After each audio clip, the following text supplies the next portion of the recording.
وہ سر چٹک کر دوبارہ آئینے کے سامنے آ گیا اور اپنا لائبہ کا اور آہل کا عکس دیکھنے لگا۔ اس بات پر وہ متجسس ہوئی، یہی کہ آئس ادا کو اس کی مرضی کے بنا لے کر گیا ہے، اس سے کہیں کہ وہ واپس لے کر آئے اسے۔ وہ بولا تو لائبہ سر تھام گئی۔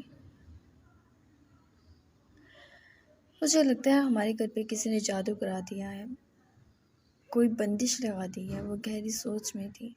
حیدر نے مڑ کر اسے دیکھا اور کھل کر ہنس دیا۔ آپ مذاق بنا رہے ہیں؟ وہ منہ بسوڑ گئی۔ تمہاری فضول سی بات پر ہنسی آ سکتی ہے سویٹ ہارٹ۔ وہ تیار ہو کر اس کے نزدیک آیا اور اس کا چہرہ تھام لیا۔ آہل آنکھیں پھاڑے ماں باپ کو دیکھ رہا تھا۔ حیدر نے جھک کر لائبہ کے گالوں پر پیار کیا اور وہ آج بھی پہلے روز کی طرح شرما گئی۔ خیر یہ تو روز ہی ہوتا تھا، جبکہ آہل کو شاید یہ بات پسند نہیں آئی تھی۔ یہ گال تو اس کے تھے جنہیں وہ چوستا تھا۔ اس نے چھوٹے چھوٹے ہاتھوں سے حیدر کے گالوں پر تھپڑ برسا دیے۔ حیدر نے بھڑک کر دیکھا اور اس سے پہلے اس کے گال پر پڑتا تھپڑ لائبہ جلدی سے دور ہوئی۔ ہائے ہمارا بچہ! ہنستے ہوئے وہ اسے سینے میں بیچ گئی۔ تم اور یہ تمہارا بچہ انسان بن جاؤ ورنہ بن جاؤ، وہ وارن کرنے لگا۔ ہمیں خوشی ہو رہی ہے حیدر۔ لائبہ کی مسکراہٹ دیکھنے لائق تھی۔ حیدر نے دانت پیسے۔ آئل ہمارا پہلا بچہ ہے جس نے آپ پر ہاتھ اٹھایا۔ اللہ بری نظر سے بچائے۔ وہ چٹاچٹ اس کے گال چومتے وہ اسے دیکھنے لگی۔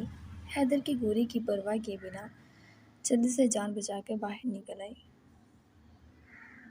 جبکہ حیدر غصے سے خود بھی باہر نکلا اور سامنے نمرہ سے ہی سامنا ہوا اور ایسا لگا حلق تک کڑوا ہو گیا ہو۔ وہ اسے اگنور کر کے آگے بڑھ گیا۔ آج اذان بھی ڈسچارج ہو جاتا۔ وہ اذان کی طرف سے جتنا بے سکون تھا اور وہ گھر آ جاتا تو تسلی ہو جاتی۔ اشر ناشتہ کر رہا تھا۔ اس نے اس کے گھنے بالوں میں ہاتھ پھیرا۔ ہائے ڈیڈ، اشر خوش مزاجی سے بولا۔ سلام کیا کریں اشر، لائبہ نفی میں گردن ہلا کر بولی۔ السلام علیکم بزرگوں۔ شٹ اپ، حیدر تو چڑ ہی گیا۔ آپ کے ڈیڈ دنیا کے واحد مرد ہیں جو اپنے بالوں میں سفید بال دیکھ کر کہتے ہیں یہ تم نے کیا ہے۔ لائبہ بھی اس کا مذاق بنانے لگی۔ اشر کا کہکہ ابھرا۔ موم ایک دن سارے بالوں میں بلیچ کر دینا آپ، وہ بولا تو لائبہ بھی ہنس پڑی۔ میں مسخرہ ہوں جو میرا مذاق بنایا جا رہا ہے، اور میں بوڑھا نہیں ہوں، وہ وارن کرنے لگا۔ وہ وارن والے انداز میں بولا تو اشر نے ہاتھ اٹھا دیے۔ میں بوڑھا ہوں بھائی، مان لیا، دل پر نہ لیں، روئے مت، وہ باپ کا شانہ سے ہلا کر بولا، جبکہ حیدر نے اس کی گدی پر ایک تھپڑ لگا۔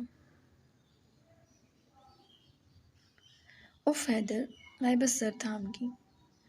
تم چپ کر کے بیٹھو، وہ اسے بھی چڑک گیا۔ اشر تو ڈٹائی سے ہنس رہا تھا۔ ایسے تھپڑ کھانے کی عادت تھی بچپن سے ہی، جب کہ اریان بھی آ گیا۔ آج اذان نے گھر آنا ہے، وہ سنجیدگی سے اشر کو دیکھنے لگا۔ ہاں یار میں بس نکلتا ہوں، کافی دیر ہو گئی ہے۔ اس نے وقت دیکھا، پھر ادھر ادھر دیکھا، جانا تو چھپ کر بیٹھ گئی تھی۔ بات سنو، یہ تم کس چکر میں ہو؟ حیدر کے ڈائریکٹ سوال کرنے پر وہ باپ کو دیکھ کر خاموش ہو گیا۔ جواب دیے بنا اس نے جوس کا ایک سپ لیا اور اٹھ کر چلا گیا۔ آریان، لائبہ پلٹی۔ آج کل ناشتہ بھی نہیں کرتا تھا، لیکن وہ ماں کو بھی اگنور کر گیا، اور حیدر نے نہایت غصے اور برہمی سے اس کی پشت دیکھی تھی۔ اشر بھی سر تھام گیا۔ لائبہ کے ساتھ بدتمیزی پر تو حیدر انہیں ڈنڈوں سے چھید دیتا تھا۔ وہ خاموشی سے ناشتہ کرنے لگا اور دبے وہاں ٹیبل پر زریاب آ گیا۔ اشر اٹھنے ہی لگا تھا کہ وہ حیدر سے مخاطب ہوا۔ بھائی میں نے آپ سے بات کی تھی۔ اس کے سواریہ نظروں پر حیدر نے اپنا زلزلہ اندر اتارا اور اس کی صورت دیکھی۔ زریاب عطا اپنے شوہر کے ساتھ ہے، وہ ضبط سے بولا۔ لیکن بھائی رخصتی نہیں ہوئی ہے۔ اشر کو بات سمجھ آ گئی اور دل کیا کوئی چیز اٹھا کے اس کے سر پر دے مارے۔ تو وہ سارے ایک دوسرے کے لیے یوں ہی جذباتی تھے۔ آپ کی بیٹی بھاگ گئی تھی چاچو، اگر اپنے شوہر کے ساتھ چلے گی تو آپ کو اختلاف ہے، کمال ہے۔ اس کی بات پر جہاں زریاب کا ایک دم رنگ پھیکا پڑا، وہیں حیدر غصے سے اسے دیکھنے لگا۔ جاؤ تم یہاں سے، وہ بھڑکا اور اشر سر چٹکتا نکل گیا، جبکہ حیدر نے بھائی کی جانب دیکھا۔ ٹیک اٹ ایزی، وہ ٹھیک جگہ پہ ہے، وہ تحمل سے بولا، جبکہ زریاب بے چینی سے خاموش ہو گیا۔ اسے ادا کی فکر تھی۔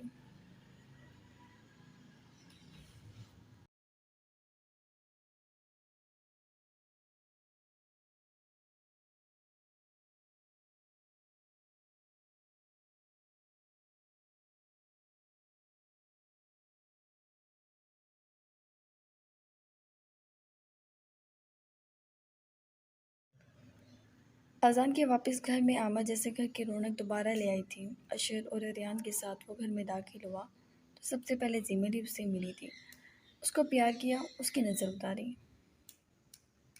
میں آج کر کے نہیں آیا یار، وہ ہنس پڑا۔ بس چپ ہو جاؤ اب تم، زمین نے ٹوکا اور سب اس کو دیکھنے لگے، چونکہ اس پر سے پیسے آ رہی تھی۔ اور اس کے بعد ملازم کے ہاتھ میں دیکھ کر اس نے حیدر کو غفلت سے دیکھا۔ آپ سے کہا تھا صدقے کا بکرا لے آنا، مگر نہیں، کوئی کام وقت پر نہیں ہوتا، وہ بولی تو سب اپنی مسکراہٹ روک گئی۔ یہ کون سا بہت مہان کوئی ہنسی ہے، لاپرواہی کا نتیجہ ہے اپنی، خود ہاتھ پاؤں توڑوا کر بیٹھا ہے۔ وہ دوبارہ اس کے پیچھے پڑ گیا تھا۔ ڈیڈ تو مجھ سے جیلس رہتے ہیں ہر وقت۔ اذان صوفے پر بیٹھ گیا۔ شکل دیکھ اپنی، پھر بات کر مجھ سے، آپ سے تو زیادہ اچھی ہے۔ وہ کہاں رکنے والا تھا، ان کی تکرار شروع ہو چکی تھی، جبکہ حیدر نے چپل اٹھائی۔ دادی، وہ چلایا اور زمل نے گھورا۔ یہ آپ اگر یہاں نہ ہوتی تو اس تربوز جیسے سر میں ہی کھاتا، زبان دراز، حیدر نے کہا تو اذان فخر سے کالر اکڑا گیا، کوئی تو اس کے باپ کا بھی باپ تھا۔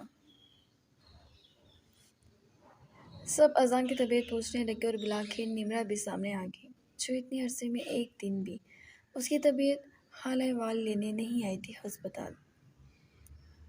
کیسے ہو اذان؟ تمہیں دیکھ کر اچھا لگا، وہ بولی، اس کی مسکراہٹ ہی عجیب تھی۔ اذان نے ایک نظر اسے دیکھا اور بس سر ہلا گیا۔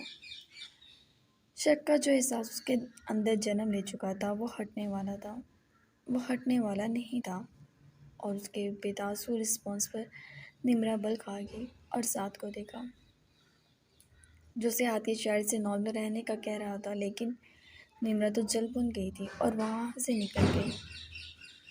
جبکہ اذان کو کمرے میں پہنچانے کی بات ہوئی، ابیر اب تک گھر واپس نہیں لوٹی تھی۔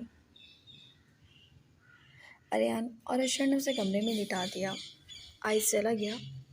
اذان کے سوال پر اشر نے سر ہلایا اور اذان نے آئس کو گالیوں کی بھرمار میں وائس میسج کر دیا۔ شرم نہیں آتی گالیاں دیتے ہوئے؟ سب کے نکلتے ہی ابیر اسے پانی کا گلاس تھماتی ہوئی بولی۔ نہیں، وہ ڈٹائی سے بولا۔ ویسے سوچ رہا ہوں شادی کر لوں، یہ پرنس اسٹیٹمنٹ مجھے اچھی لگ گئی ہے۔ کیسے آگے پیچھے پھر رہی ہو تم پہلے روز سے میرے؟ یہی اصل بیویوں والا مزاج ہونا چاہیے۔ ویری گڈ، اب مجھے سمجھ آ گئی ہے لڑکیاں بیویاں بن کر کیسی لگتی ہیں۔ اب کوئی اچھی سی لڑکی دیکھ کر میں شادی کر لوں گا۔ تھینکس برو، تم نے میری مشکل آسان۔ میرا ہاتھ ٹوٹ جائے گا، اف چھوڑو، چھپکلی ہاتھ توڑو گی کیا؟ وہ چلا رہا تھا، جبکہ ابیر نے اس کا پٹیوں میں لپٹا ہاتھ ہی مار دیا۔ بولو بولو، اور کچھ؟ اور میں تمہاری برو نہیں ہوں، وہ بنائی تو عزت سے پکارو، ذرا پیار سے کہو اذان جان۔ بکواس، وہ ہاتھ جھٹکتی بولی۔ تم بکواس، تمہارے ماں باپ بکواس، میں کیوں ہوں گا بکواس؟ وہ دل میں لایا، اور ابیر نے اب کی باری اس کے سینے پہ مکہ مارا تو وہ درد سے دہرا ہو گیا، جبکہ ابیر نے اس کا گریبان پکڑ لیا۔ تم میرے ہو، سمجھ آئی یہ بات؟ تمہیں میں ساری زندگی تمہارے ہاتھ پاؤں ٹوٹوا کے تمہیں اس بستر پہ لٹوا دوں گی، تمہیں اس بستر پہ لٹا دوں گی تاکہ تمہارے اندر کا ایک گھٹیا کیڑا مرا رہے، آئندہ میرے سامنے کسی اور سے شادی کی بات کی تو دیکھنا پھر، وہ بولی، اور اذان نے وہی ہاتھ جس پر ابھی وہ چلا رہا تھا اس کی کمر میں حائل کر لیا، اور ابیر کے تو طوطے ہی اڑ گئے۔ اس نے جھٹکے سے اسے نزدیک کیا مگر فاصلہ اب بھی برقرار تھا۔ پھر سے کہو ذرا، اسی شدت سے تم میرے ہو۔ دوسرے ہاتھ سے اس کے بالوں کی لٹوں کو نرمی سے چھوتا، وہ غمگین لہجے میں بولتا، اس کی پیشانی ارکلودہ کر گیا۔ اذان کوئی آ جائے گا، وہ من منائی، پلیز، وہ زور دینے لگا۔ تم میرے ہو اذان۔ ابیر نے اس کی آنکھوں میں دیکھا اور اذان نے ان لفظوں کو خود میں اتارتا جیسے، اور ابھی وہ کچھ کہتا کہ دروازہ کھلا اور حیدر اندر آ گیا۔ ابیر کے رنگ فک ہو گئے تھے، شرمندگی سے دوہری ہوتی وہ جلدی سے سیدھی ہوئی، اور اذان نے اپنے مومنٹ کے خراب ہونے پہ باپ کو گھورا۔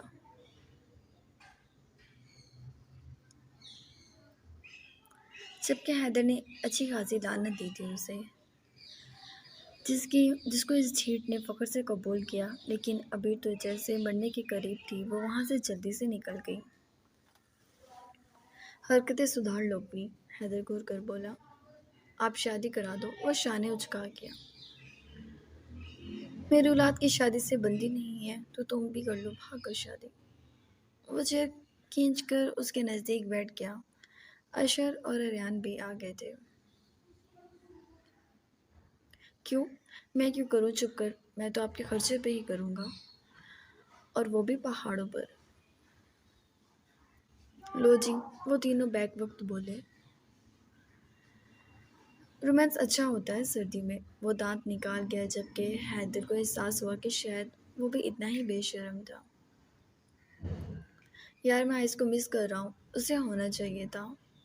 اذان بات بدلتا بولا، میرے لاڈلے، ابھی بھی دنیا میں نہیں آئے تو تیری ساری خواہشیں پوری ہوں گی، کام پر ہے وہ اپنے۔ حیدر اس کی ٹانگ کھینچتا بولا تو شر کھل کر ہنسا۔ اریان سنجیدہ بیٹھا تھا اور حیدر سمیت وہ سبھی نوٹ کر رہے تھے۔ ڈیڈ، آپ پرسنل ہو رہے ہیں، پھر میں آئل کو گھسیٹوں گا تو ماریں گے مجھے، وہ شر کو شکایت لگانے لگا۔ اور تو، وہ اریان کی سمت مڑا، اپنی ماں کے ساتھ تمیز سے رہا کرو، آج میں نے برداشت کر لیا، آئندہ ایسا نہ ہو، وہ سختی سے وارن کر گیا۔ میں نے موم کے ساتھ بدتمیزی کی تھی، میں ان سے معذرت کر لوں گا، آپ کو مجھے بتانے کی ضرورت نہیں ہے۔ تلخی سے کہتا وہ اٹھ گیا۔ وہ دونوں باپ کی شکل اور پھر اس کی شکل دیکھنے لگے۔ حیدر بھی موٹیاں بھیجتا چلا گیا۔ اریان باہر نکلا، اپنے کمرے میں آ گیا۔ اسے جب یہ بات پتہ چلی تھی کہ گوہر کو جیل سے نکلوانے والا اس کا باپ تھا، اس کو پتنگے لگ گئے تھے، اس کو پتنگے لگ چکے تھے۔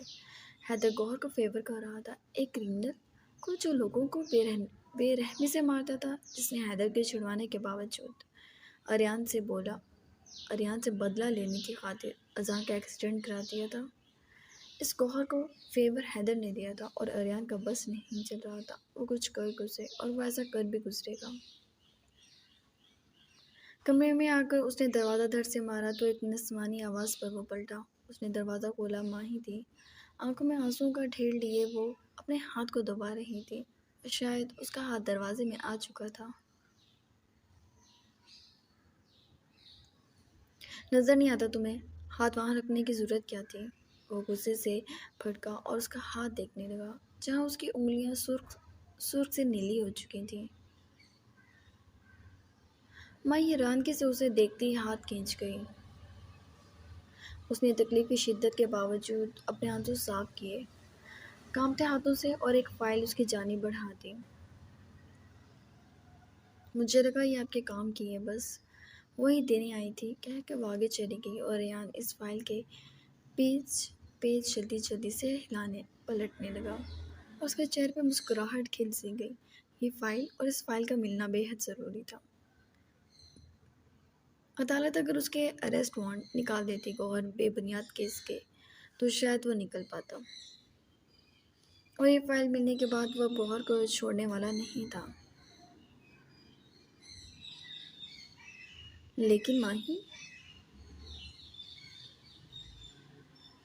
وہ اسے نیچے جاتے ہوئے دیکھنے لگا اور پھر بعد میں اس سے بات کرنے کا ارادہ کر کے وہ گھر سے نکل گیا۔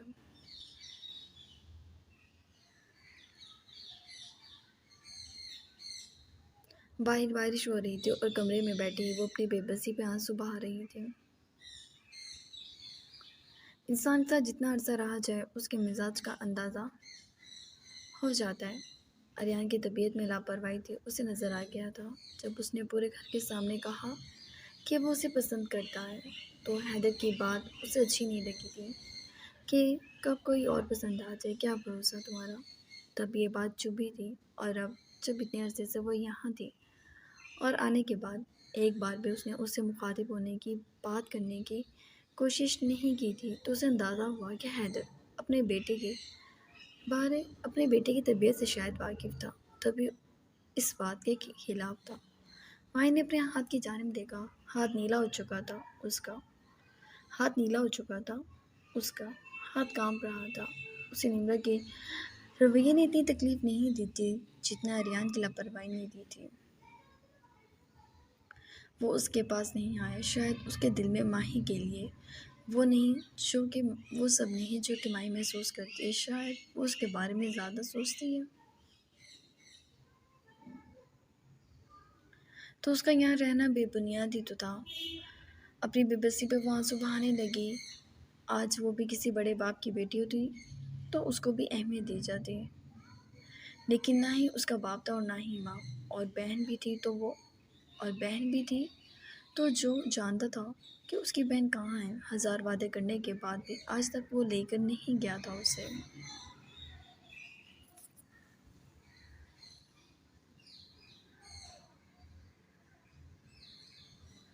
سارا دن گزر گیا تھا، آئس گھر واپس نہیں آیا تھا، وہ دروازے میں ہی بیٹھ گئی اور اچانک رنگ ٹون کے بجنے پر اس نے دیکھا بیا نے کال اٹینڈ کی ہے اور پھر سے اس کے انتظار میں بیٹھ گئی۔ اس کے علاوہ یہاں کوئی دوسرا اس کا اپنا نہیں تھا تو ادا کو اسی کی یاد ستانے لگی، اسے اس کے انتظار میں بیٹھ گئی۔ اس کے علاوہ یہاں کوئی دوسرا اس کا اپنا نہیں تھا تو ادا کو اسی کی یاد ستانے لگی۔ وہ ان چاروں سے بھی نہیں بولی تھی۔ یس سر، بیا نے کہا اور اس کے پاس آ گئی۔ ادا، آئی سر نے کہا ہے انہوں نے ایک پارٹی میں جانا ہے تو تم تیار ہو جاؤ، بیا مسکرا کر بولی۔ ادا کا دل اور بھی بجھ گیا۔ یہ بات وہ اس سے بھی تو کہہ سکتا تھا، لیکن وہ صبح والی بات پر غصہ تھا۔ ادا نے گہرا سانس بھر کے سر ہلا دیا اور وہاں سے اٹھ گئی۔ سر نے کہا میں آدھے گھنٹے تک گھر آ رہا ہوں، آپ تیار ہو جائیں، بیا کہہ کے کچن میں چلی گئی جبکہ ادا اوپر کمرے میں آ گئی۔ اس نے الماری کھولی، بجھے دل سے ایک ڈریس نکالا۔ کیسا تھا کیسا نہیں اسے پرواہ نہیں تھی۔ اس نے ہلکی سی لپسٹک لگائی اور بالوں کو کیچر میں کر کے بیٹھ گئی۔ تھوڑی دیر بعد آدھا گھنٹہ گزر گیا مگر وہ نہیں آیا تو ادا بوریت محسوس کرتی نیچے آ گئی۔ ارے آپ ابھی تک تیار نہیں ہوئی، بیا چلائی جبکہ ادا کو شرمندگی ہوئی۔ وہ تو تیار تھی۔ اس نے کنفیوز ہو کے بیا کو دیکھا تو وہ اپنا کہہ کر روکتے اس کے پاس آئی۔ اب تیار ہے؟ اس نے رازداری سے پوچھا۔ ادا نے سر ہلا دیا اور اپنے کپڑے درست کرنے لگی۔ بیا کھل کر ہنسی۔ ایسے کون تیار ہوتا ہے؟ سر پارٹیز میں جاتے ہیں، بہت بڑی بڑی۔ مجھے بہت شوق تھا تو ایک بار مجھے لے گئے۔ مطلب اف کیا جگہ ہوتی ہے، اتنی پیاری پیاری لڑکیاں، ہلکے ہلکے کلاسوں کی آواز اور ہلکا سا میوزک۔ اس دن تو آئس سر نے بھی گانا گایا تھا۔ اور اب ایسا تیار ہوں گے؟ وہ منہ بنا گئی۔ ہم نہیں جا رہے کہیں۔ وہ سر چٹک کر چلتی ہوئی واپس کمرے میں جانے لگی کہ بیا نے روک لیا۔ میں بھی چلتی ہوں آپ کے ساتھ، میں بتاتی ہوں آپ کو کیا کرنا ہے۔ وہ جلدی سے بولتی اس کے کمرے میں آئی اور وارڈروب میں گھس گئی۔ اسے یاد تھا کچھ ٹائم پہلے وہ آئس کے وارڈروب کی صفائی کر رہی تھی، وہاں اس نے ایک ساڑی دیکھی تھی۔ بہت حسین ہونے کے ساتھ ساتھ وہ کافی باریک بھی تھی اور اس کا بلاؤز بھی کافی بے باک تھا۔ مجھے تو بہت پسند آئی تھی، اس نے جلدی سے ساڑی کھینچ لی۔ آپ یہ پہنے۔ یہ کیا ہے؟ ادا کو ساڑی کی تمیز نہیں تھی۔ ساڑی ہے، آپ اسے پہنیں گی تو آئسر کے ساتھ چلتی ہوئی سب سے حسین جوڑی لگیں گی آپ کی، وہ جوش سے بولی۔ اس بات پر دل بے ترتیبی سے دھڑکا تھا۔ اور ایک بات کہوں، صبح جو وہ ناراض ہوئے تھے، مان جائیں گے، وہ اپنے مفید مشورے ادا کو دے رہی تھی، اور ادا کافی ذہین دماغ کی مالک تھی، جو کہہ دیتا اس پر چلنا فرض سمجھتی، سوائے آئس کے۔ اس کے خلاف جانا تو جیسے اس کا حق تھا۔ ادا نے سر ہلا دیا اور ڈریسنگ روم میں چلی گئی۔ بیا نے آئس کا خریدا ہوا اس کے لیے سارا میک اپ ٹٹول کر نکال لیا، جبکہ ادا کو کہاں ساڑی باندھنی آتی تھی۔ وہ پہن کر آئی تو بلاؤز نہیں پہنا تھا۔ یہ کیا ہے؟ بیا چلائی۔ وہ بہت چھوٹی ہے، ہم نہیں پہنیں گے، وہ صاف نفی کر گئی۔ اف ادا، شوہر کو بٹایا کیسے جاتا ہے؟ پھر بیوقوف لڑکی ہیں آپ۔ ہم نے نہیں بٹانا، وہ رونے والی ہوئی۔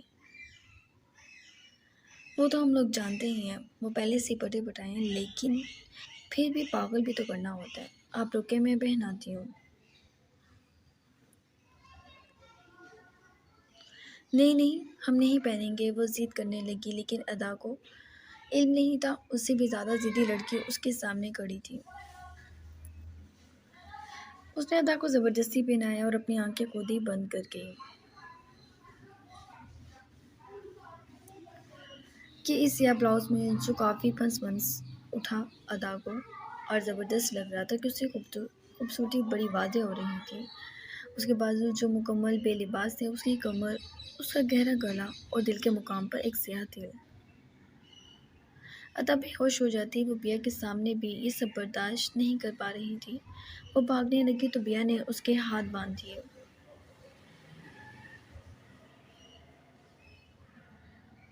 چل کر کھڑی ہو جائیں آپ، اس نے کہا، اور زبردستی ادا کے دوپٹے سے ہی اس کے ہاتھ باندھ کر اور پاؤں باندھ کر کھڑا کر دیا۔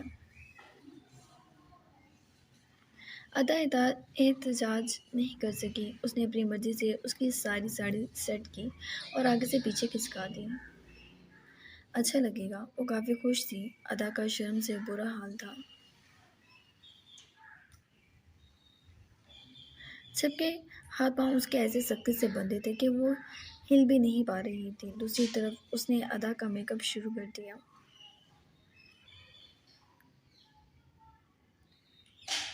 اس کے بال کھولے اور بالوں کو کاٹنا چاہا تو ادا چلا اٹھی۔ بیا اس کے چلانے پر توبہ کرتی کینچی رکھ کر اس کے بالوں کو رول کرنے لگی، اور پھر اس نے وہ سارے رول کھول دیے۔ اور جب اس نے اسے اپنے حساب سے تیار کر دیا تو ایک کالے سرمے کا ٹیکا اس کے کان کے پیچھے وہ لگانے ہی لگی تھی کہ تھڑ سے دروازہ کھلا۔ تیار ہو، الفاظ منہ میں ہی کہیں رہ گئے۔ ادا کو لگا بیا جب اسے کھول کر چلی جائے گی وہ یہ لباس بدل لے گی، لیکن آئس آ چکا تھا اور اب ساکت کھڑا اسے دیکھ رہا تھا۔ السلام علیکم سر۔ پورے جوش سے بیا نے سلام کیا، وہیں ادا کا سر جھک گیا آئس کے سامنے۔ اس حالت پر وہ سر ہلا گیا۔ میں ادا کی نظر کا ٹیکا لگا رہی تھی، بیا نے بتایا، جبکہ آئس اس کے نزدیک آ گیا۔ تم جاؤ، یہ کام میں کر دیتا ہوں۔ اس کے ہاتھ سے سرمے لے کر وہ بولا، گویا ادا کام گئی اٹھی، کود کو کھلوانے کے لیے مچلنے لگی، جبکہ بیا تو بہت ہی خوش ہو گئی تھی، اور اس نے اپنے پورے دماغ کی گھوڑے دوڑا کر دروازے کو باہر سے لاک بھی کر دیا۔ اب صرف وہ دونوں تھے، تنہائی تھی۔ وہ تو بہت خوش تھی، اپنا کارنامہ بتا رہی تھی۔ تم سر سے اپنی گردن اٹھواؤ گی؟ سر میں ہمت اتنی بھی نہیں ہے کچھ بول سکیں۔ وہ کھول کر ہنسی، جبکہ وہ تینوں سے نفی میں ہلانے لگی، اور دوسری طرف آئس نے ذرا فاصلے پر ہو کر اسے اوپر سے نیچے تک دیکھا۔ امپریسو، وہ بولا تو ادا شرمندگی سے دو رہی ہوگی۔ آئس، ہمیں کھولے، وہ بدتمیز لڑکی ہمارے ساتھ بدتمیزی کر رہی تھی۔ ہم ابھی لباس بدل لیں گے، وہ بولی، جبکہ آئس نے اس کے برہنہ شانے پر اپنی گرم ہتھیلی کا دباؤ ڈالا، اور ادا ایک دم جیسے کرنٹ سا پھیلتا اپنے وجود میں محسوس کرنے لگی۔ نظر کا ٹیکا لگوا لو، گہری خمار آلودہ نگاہوں سے وہ اس کے دل کو دیکھتا بولا،